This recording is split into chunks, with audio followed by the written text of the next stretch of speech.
나는 전능하신 아버지 하나님, 천지의 창조주를 믿습니다. 나는 그의 유일하신 아들, 우리 주 예수 그리스도를 믿습니다.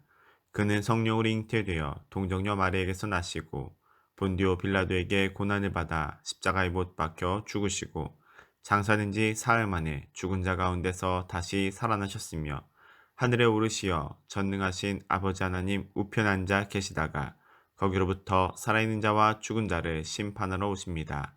나는 성령을 믿으며 거룩한 공교회와 성도의 교제와 죄를 용서받는 것과 몸의 부활과 영생을 믿습니다. 아멘. 잘 반갑습니다. 박금민 목사입니다. 오늘은 창세기 11장 10절부터 30절까지의 말씀을 살펴보도록 하겠습니다. 바벨탑 사건은 많은 민족을 흩어지게 만들었습니다. 그리고 이때 흩어진 수많은 민족들 중에서 성경은 아브람으로 이어지는 이 셈의 족보를 소개하고 있습니다. 새로운 톨레도트, 그러니까 하나님께서 택하신 셈의 족보인 것이지요. 셈의 족보가 오늘 본문에 등장하는 이유는 아주 분명합니다. 바로 이 다음 장에 나오게 될 아브라함의 등장을 준비하기 위해서입니다. 성경은 아브라함의 등장을 준비하기 위해서 그의 혈통적인 배경을 지금 서술하고 있습니다. 셈이 100세가 되던 해에, 그러니까 그때 아르박삿을 낳았습니다. 그리고 이때 아르박삿은 셀라를 낳고 셀라는 에벨을 낳게 되지요. 에벨입니다. 여러분 기억하실 겁니다. 제가 앞에서 한번 언급한 적이 있습니다. 아주 중요한 사람이었습니다. 그가 이 에벨이 벨렉을 낳기 때문입니다. 그리고 벨렉이라고 하는 이름은 나눔 또는 분리라는 뜻을 가지고 있었습니다. 바로 이 벨렉의 시대에 바벨탑 사건이 있었다는 것을 알 수 있는 중요한 대목이지요. 그러면 실제로 이 벨렉이 중요한 것 같은데 왜 제가 에벨을 중요하다고 했을까요? 그래서 바로 이 사람이 이 히브리인의 그 명칭의 기원이 되기 때문에 그렇습니다. 이 사람으로부터 히브리인의 이름들이 나오기 시작합니다. 이 벨렉을 기점으로 언어가 흩어지게 되는데 히브리 언어의 기점이 되는 인물이 바로 이 에벨인 것이지요. 창세기 5장은 아담부터 노아까지 총 10세대를 기록하고 있습니다. 그리고 이때 5장에 기록되어 있는 장남들의 출산 평균 나이는 156세였습니다. 그들이 향수한 나이는 평균 858세이지요. 그런데 이렇게 길었었던 이들의 나이가 11장의 족보, 11장에 이르게 돼서는 출산 평균 나이가 36세로 급격하게 떨어집니다. 그리고 장래하게 되는 평균의 나이는 300세로 급격하게 줄게 되죠. 아마도 노아 시대에 하나님께서 말씀하셨던 사람의 날이 120년이 되리라고 하셨던 그 말씀이 이제 성취되어 가고 있었기 때문에 이런 차이가 생기는 것일 겁니다. 이처럼 인간의 수명은 창세기 11장에서도 계속해서 급격히 줄어들고 있습니다. 그리고 이것을 평균으로 우리가 내보면은 아르박삿부터 에벨까지의 수명은 약 450년 정도, 벨렉부터 수르까지의 수명은 약 250년으로 이 두 그룹의 차이가 무려 200년이나 줄어들게 되는 것을 우리가 확인하게 됩니다. 앞서 등장했었던 셈은 600세를 향수했지만 족보의 마지막 인물인 데라의 경우에는 205세에 사망하는 것을 우리가 보게 되는 것이지요. 그리고 이런 식으로 연령의 감소는 계속해서 되어지면서 모세 오경에 등장하는 마지막 인물인 모세가 바로 120세에 사망을 하게 됩니다. 그리고 모세 이후에 등장하는 모든 인물들은 전부 다 120세 이하의 삶을 살게 되었습니다. 이처럼 하나님의 말씀은 단 하나도 땅에 떨어지지 않았습니다.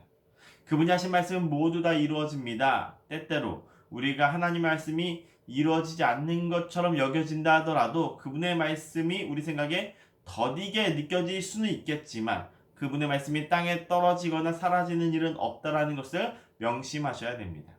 그리고 드디어 에벨이 벨렉을 낳음으로써 벨렉을 통한 선택된 계보가 이어지게 되는 것이죠. 벨렉은 르를 낳았고 르는 수룩을 낳습니다. 그리고 수룩이 바로 나훌을 낳게 되지요. 이때 등장하는 나훌은 아브라함의 할아버지인 나훌을 말합니다. 아브라함의 친형제 중에 하나인 나훌과 헷갈리시면 안 됩니다. 그리고 나훌이 아브라함의 아버지인 데라를 낳음으로써 아브라함이 등장하기 전에 인류의 이야기가 여기서 마무리가 되고 있습니다.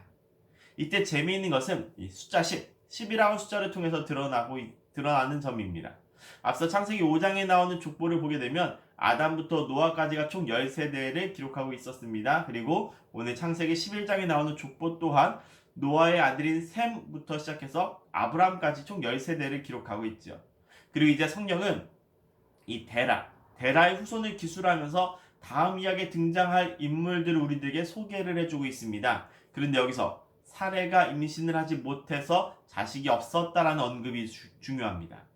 사레가 자식을 낳지 못했습니다. 그래서 데라의 족보에는 지금 8명만 등장을 합니다. 자, 그러면 9번째와 10번째가 누구일까요? 바로 아브라함의 두 아들인 이스마엘과 이삭이 그 나머지를 채우게 될 것입니다. 이처럼 우리는 이러한 기술을 통해서 데라의 10번째를 채우실 하나님을 기대해 보게 되는 것이죠. 하나님의 신실하심 우리가 신뢰하고 있기 때문에 가능한 기대입니다. 사랑하는 화랑교회 성도 여러분, 하나님의 말씀은 반드시 성취되어집니다. 그분은 신실하심으로 그 약속을 반드시 이루신다라고 하는 사실이 오늘 이 족보를 통해서 다시 한번 드러나고 있음을 확인해 보시기 바랍니다. 하나님께서 신실하시기 때문에 그래서 우리는 걱정하지 않습니다. 그분은 언제나 그리고 항상 그 자리에서 한결같이 계시기 때문입니다. 바벨탑 사건이 있었습니다. 인간의 대대적인 반역이었지요. 그래서 민족과 나라가 나뉘어지게 되었고 결국 세상이 혼잡해지고 말았습니다. 하나님께서 이제 인간이라면 지긋지긋하실 만도, 인간에게 실망하실 만도 합니다. 그런데 하나님은 여전히 신실하게 그분의 약속을 이어가십니다. 그렇게 하나님의 신실하심이 예수 그리스도까지 이어지게 되는 것을 우리가 보게 되는 것이죠.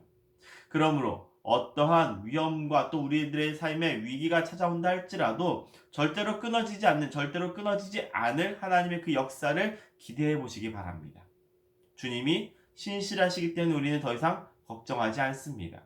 그분은 약속하신 모든 것들을 다 이루시고 또 완전하게 하실 것입니다. 그러므로 우리들에게 약속된 이 승리를 기대하시면서 승리의 기쁨을 함께 누릴 수 있는 저 여러분, 우리 모두가 되어지기를 주님의 이름으로 간절히 축원합니다. 함께 기도하겠습니다. 신실하신 하나님, 주님의 섭리와 은혜를 찬양합니다. 한결같으신 주님의 도우심과 은혜를 수많은 세대를 통해서 족보를 통해서 우리가 다시금 확인하였습니다. 믿음의 선진들을 통해 드러나는 주님의 은혜와 사랑을 확신하게 하여 주옵시고 우리들의 삶 속에서 함께 하시는 주님과의 그 약속을, 그 성취를 우리가 경험하게 하여 주옵소서. 주님을 신뢰함으로 삶의 여러 파고에 지쳐 쓰러지는 일이 없기 원합니다. 세상이 우리를 우겨싸고 여러 겹으로 우리를 포위한다 할지라도 신실하신 주님과 동행하는 모든 이들에게 보장되어 있는 이 승리가 있음을 확신하며 하루를 살아가게 하여 주옵소서. 주님께 감사 영광을 올립니다. 내주하시고 역사하시는 주님께서 성도의 삶 가운데 아주 깊숙이 관여해 주시기를 소망하오며 우리 주 예수 그리스도의 이름으로 간절히 기도하옵나이다. 아멘.